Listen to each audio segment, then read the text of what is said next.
Okay okay okay പോയിട്ടോ. No problem.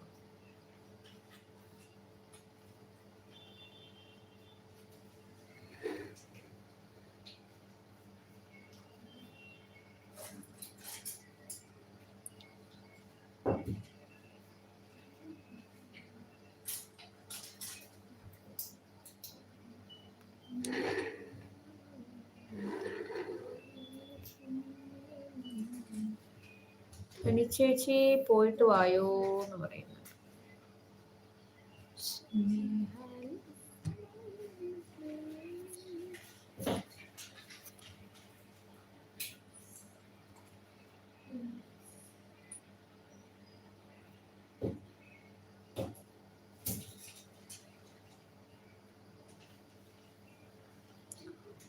ഒരു പെണ്ണിന് ലോകത്തിലെ ഏറ്റവും വലിയ സിംഹാസനം എവിടെയാണെന്ന് അറിയാമോ? തൻ്റെ തണലായി നിൽക്കുന്ന, തന്നെ ജീവന് തുല്യം സ്നേഹിക്കുന്ന പ്രിയപ്പെട്ടവന്റെ മനസ്സ്. ആ സാമ്രാജ്യത്തിൽ അവൾ വെറും ഒരു പെണ്ണല്ല കിരീടം വയ്ക്കാത്ത മഹാറാണിയാണ്. ആ കരുതലാണ് അവളുടെ ഏറ്റവും വലിയ സമ്പാദ്യം. ആ ഹൃദയമാണ്